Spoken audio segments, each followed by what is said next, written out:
Former Arkansas Governor Asa Hutchinson officially joined the 2024 GOP presidential race on Wednesday, April 26th. If this was the same political environment as 20 years ago, a popular two-term governor of Arkansas could have certainly been a serious contender for the presidential nomination.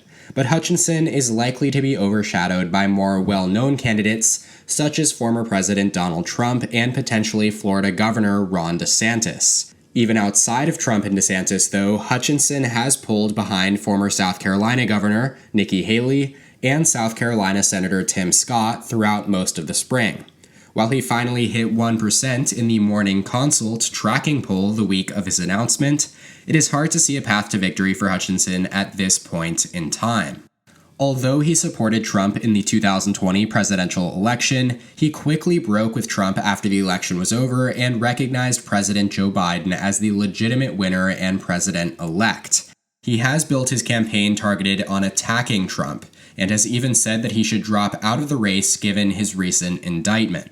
Since better-known anti-Trump crusaders such as Liz Cheney and Adam Kinzinger are unlikely to run for the GOP nomination, Hutchinson may be the most recognizable anti-Trump candidate in the race. Now, in case you missed it, Decision Desk HQ's Zachary Danini released an article breaking down GOP primary voters into 5 groups in detail.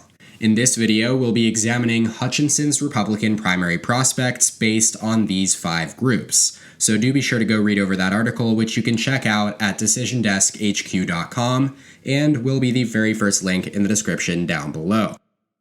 Hutchinson's strongest electoral coalition is among those we call Reagan Republicans. Although Reagan Republicans are more conservative on most issues than social moderates, together they form the traditional GOP establishment.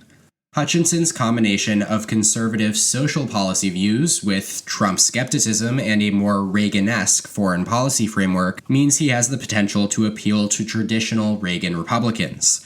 While other notable Republicans such as Trump and DeSantis have embraced the idea of America first, Hutchinson has said that he believes the United States should assert global leadership.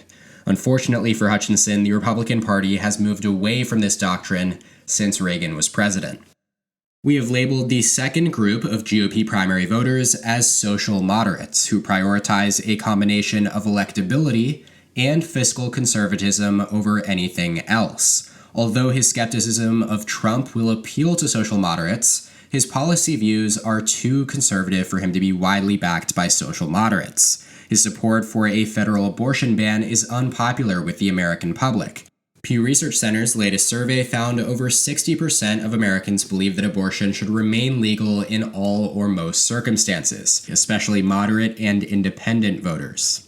As for only Trump voters, given that Hutchinson is perhaps the candidate most critical of Trump out of those who have declared their candidacy thus far, he has little to no potential of ever courting this cohort.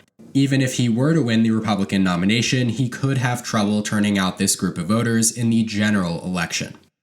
Penultimately, Hutchinson's more traditionally conservative foreign policy ideals clash with the nationalist priorities of the populist right. These new guard Republicans will also not be fond of Hutchinson's career as a central figure in the Republican Party establishment for over 30 years.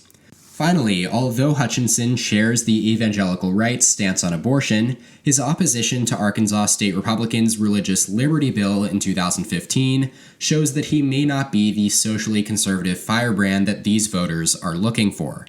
And given that Trump is relatively popular still within this group, Hutchinson's opposition to Trump will not help him appeal to the evangelical right. He also vetoed a bill passed by the Republican state legislature in 2021 banning gender-affirming care for minors, saying it was, quote, a step way too far. The state legislature overrode his veto. Looking ahead over the next few months, Hutchinson must build his national name recognition with a successful launch to become a viable contender for the Republican nomination. Given his campaign is such a long shot, a solid goal for his campaign may be to weaken the hold that Trump has on the party's electorate before dropping out and endorsing a more popular alternative prior to any votes being cast. If he stays in the field for too long and siphons off votes from other non-Trump candidates, he could end up helping to hand the 2024 GOP nomination to Trump himself.